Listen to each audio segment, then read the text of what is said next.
आप देख रहे हैं न्यूज 24। मैं हूं मानक गुप्ता और मेरे साथ स्क्रीन पर मुस्कुराते हुए पवन खेड़ा आ गए हैं, जो कि कांग्रेस के मीडिया विभाग के चेयरमैन हैं। और क्यों मुस्कुरा रहे हैं आप समझ ही गए होंगे। सुप्रीम कोर्ट ने राहुल गांधी को बड़ी राहत दी है।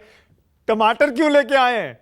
अरे साहब, खुशखबरी है वो। मन अच्छा हो तो मिठाई खाते हैं लोग, आजकल टमाटर खाते हैं लोग। तो मैं टमाटर आपको भी खिलाना चाहता हूं। टमाटर ले आए। कितने लाए पवन जी? ज्यादा नहीं अफोर्ड कर सकता था तो इतने ही लाया हूं। ये तो जो बहुत आ रहा है है। उसको आज मैं टमाटर खिला रहा हूं। इसमें तो 50 लोगों के लिए बन जाएगा, जो भी आप खिलाना चाहें। आपकी मुस्कान बता रही है पवन जी के आज कांग्रेस के खेमे में जश्न का माहौल है। नहीं, जाहिर सी बात है मानक भाई, राहत इसलिए नहीं है कि हमारे नेता की डिस्क्वालिफिकेशन खत्म हो गई, रिवोक हो गई या स्टे आ गया उनकी सजा पर। राहत इस बात की है कि लोकतंत्र पर और न्यायपालिका पर लोगों का भरोसा पुनर्स्थापित हो गया, मजबूत हो गया। ये बहुत आवश्यक है, क्योंकि अगर वो भरोसा टूट जाता तो बहुत बड़ा नुकसान हर हिंदुस्तानी को होता, हर भारतवासी को होता, हर इंडियन को होता। लेकिन मान लीजिए ना कि कांग्रेस के खेमे में मोराल डाउन था। आपके राहुल गांधी सबसे बड़े नेता आपके वही हैं। सांसदी चली गई, कन्विक्शन हो गया, सेशंस कोर्ट, हाई कोर्ट से निराशा लगी, फिर लगा कि पता नहीं सुप्रीम कोर्ट में क्या होगा। ऐसा ना हो कि वहां भी उलट फैसला आ गया तो सांसदी तो नहीं मिलेगी और उसके बाद चुनाव भी नहीं लड़ पाएंगे। एक राहत मिली है। निराशा और हताशा ये शब्द तो मुझे नहीं लगता कि राहुल गांधी के शब्दकोश में है, और उनको देखते देखते हमारे शब्दकोश से भी ये शब्द खत्म हो गए। तो ये शब्द हमारे डिक्शनरी में है नहीं। तो फिर इस फीलिंग को कैसे बयां करेंगे? मतलब राहत ली है, राहत मिली है, राहत की सांस ली है या खुशी है, क्या है? राहुल गांधी को निजी तौर पे कोई राहत हो या हमें कोई निजी तौर पे राहत हो, ऐसा नहीं है।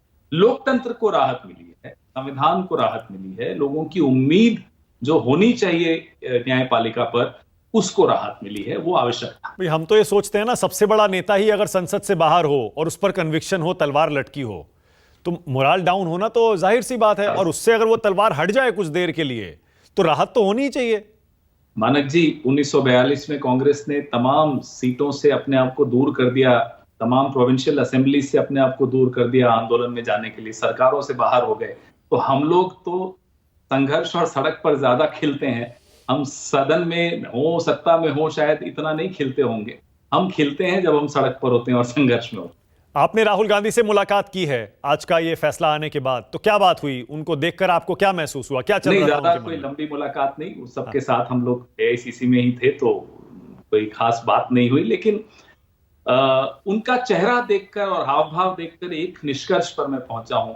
ज़ेन, या अगर आप बहुत पढ़ते हैं, मुझे मालूम है कई पुस्तकें पढ़ते हैं आप, तो ज़ेन की जो फिलॉसफी है वो उनके चेहरे पर दिखती है कि न हार में घबराते हैं, न जीत में बहुत प्रफुल्लित हो जाते हैं। वो बड़े बैलेंस्ड, एक जिसको कहते हैं, उन अलग ही तरह की एक एक्सप्रेशन होता है। आप समझ रहे हैं मैं क्या बोल रहा हूं। इसमें हर जो जितना भी दर्शन मैंने और आपने पढ़े होंगे, उनका जो एसेंस है वो उस हाव भाव में दिखता है। मतलब राहुल के चेहरे पर या उनकी बॉडी लैंग्वेज में आपको कुछ अलग नहीं लगा आज सुप्रीम कोर्ट के फैसले के बाद? बिल्कुल नहीं लगा। मतलब कमाल की बात है। आमतौर पर एक आम आदमी को तो बड़ी राहत मिलनी चाहिए और उसे यह लगना चाहिए कि भाई मुझे अपनी पार्टी को दोबारा से खड़ा करना है, संसद में एक बार फिर आवाज उठानी है। भाई आपका मंत्र यही है ना कि फिर से सवाल आएंगे, आ रहा हूं। तो संसद में एंट्री मिलने पर मुझे तो लगा उनको खुशी होगी कि मेरी कर्मभूमि क्या है, संसद है, देश है, सड़क है। एक है कि अपना फर्ज अदा कर सके। वायनाड की जनता जिन्होंने उनको इतने भारी बहुमत से चुना, उस जनता के साथ धोखा न हो, जो कि हो ही गया था एक तरह से, जिस तरह की जजमेंट आई थी पहले। तो ये सब तो जाहिर है कि होता ही है मन में कि जो मैं करने के लिए जीता हूं, कम से कम वो आवाज उठा सकूं। आवाज दबाने के प्रयास कोई सिर्फ डिस्क्वालिफिकेशन से ही नहीं हुए, उसके पहले भी होते आए। उनके रिमार्क्स एक्सपंज कर दिए जाते थे। अगर वो गौतम अडानी का नाम ले लें तो वो सारे शब्द ही हटा दिए जाते थे। ये सब कुछ हुआ उनके साथ। और जिस तरह के हमले उन पर बोले जाते हैं, सोशल मीडिया में बोले जाते हैं, मीडिया में बोले जाते हैं, छोटी सी बातें होते रहते हैं, सब पॉलिटिक्स है। लेकिन अपनी आवाज उन्होंने बंद नहीं होने दी। जो सवाल वो चीन पे पूछेंगे, गौतम अडानी पर पूछेंगे, बेरोजगारी पर पूछेंगे, महंगाई पर पूछेंगे, प्राइवेट पब्लिक सेक्टर अंडरटेकिंग्स की विक्रय पे पूछेंगे, वो तमाम सवाल वो संसद में हो या संसद के बाहर हो, वो तो पूछ रहे थे। आपने देखा 3 महीने 4 महीने बाहर रहे संसद के, लेकिन मैकेनिक से भी मिल रहे थे, ट्रक ड्राइवर से भी मिल रहे थे, उनका काम बदस्तूर जारी था।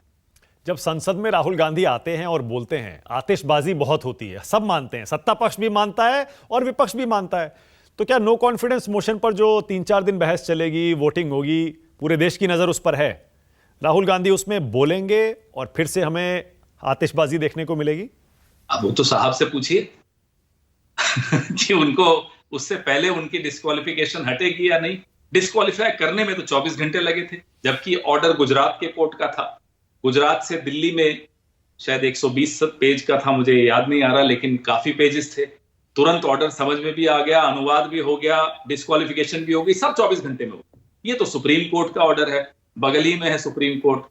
देखते हैं कितना समय लगाते हैं। मतलब आपको अभी भी यकीन नहीं है कि लोकसभा सचिवालय या स्पीकर साहब राहुल गांधी का डिस्क्वालिफिकेशन हटा लेंगे जल्दी से? मैं ये नहीं कहूंगा कि यकीन है या नहीं, हम तो सिर्फ ये कह रहे हैं कि पूरा देश देख रहा है कि अब कितने घंटे लगते हैं।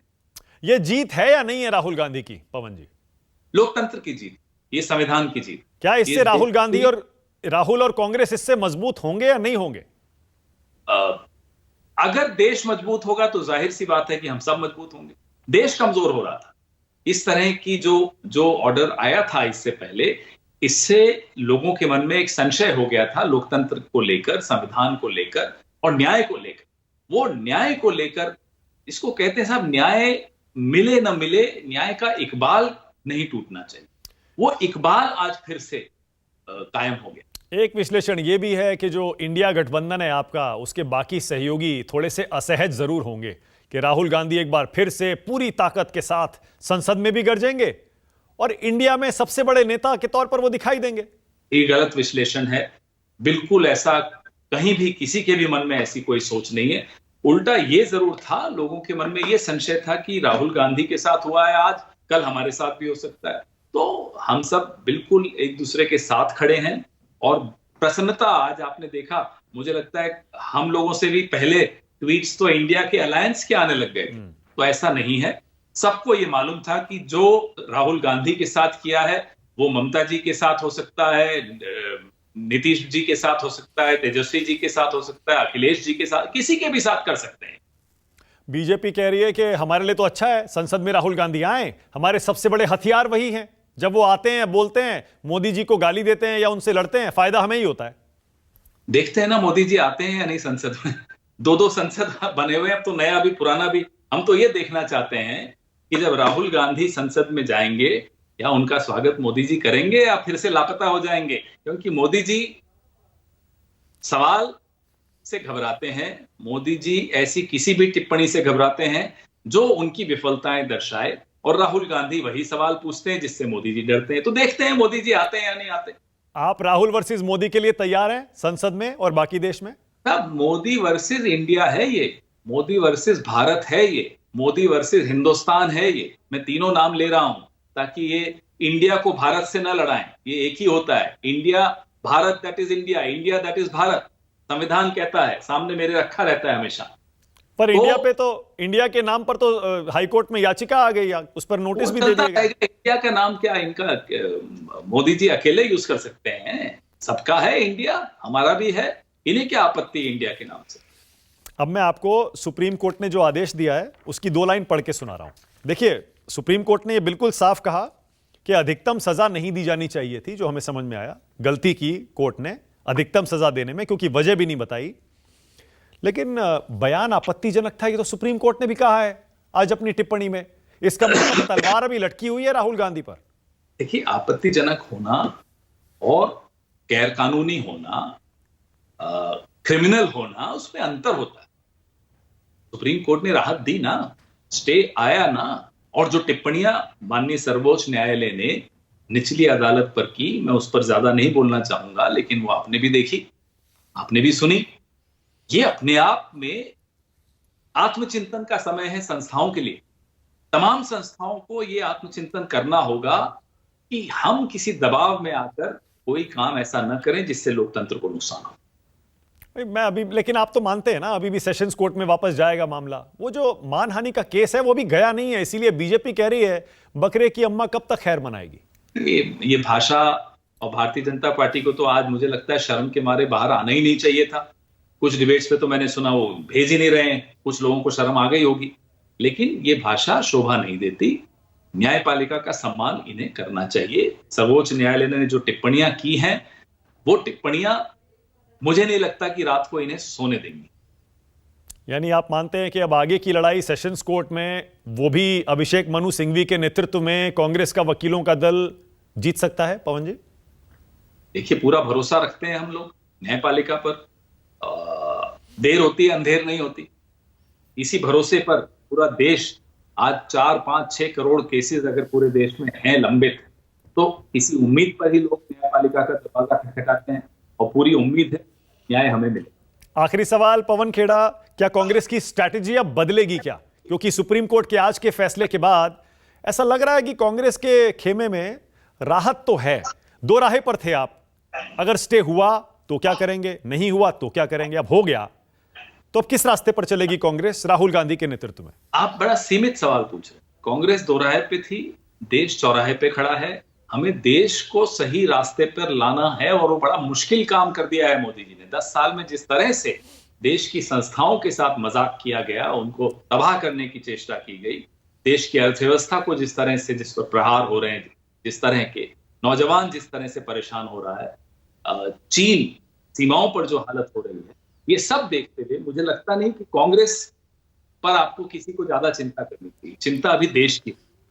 देखिए, आप जो टमाटर लाए ना, मैं उसी से समझ गया था आपकी स्ट्रैटेजी क्या है। इसका मतलब आप महंगाई का, इन मुद्दों पर हम अडिग रहेंगे, इसका जवाब हम लेके रहेंगे। आज आम आदमी की रीच में नहीं है, पहुंच में नहीं है एक टमाटर जैसी चीज। ये छोटी बात नहीं है, 250 से 300 रुपए में बिक रहा हो, ये छोटी बात, ये मजाक की बात नहीं है। मैं मानता हूं आपकी बात, आपको ये स्ट्रैटेजी लगे, लेकिन मानक जी बहुत गंभीर विषय है। ये टमाटर जो है, it has become a symbol the failure of this.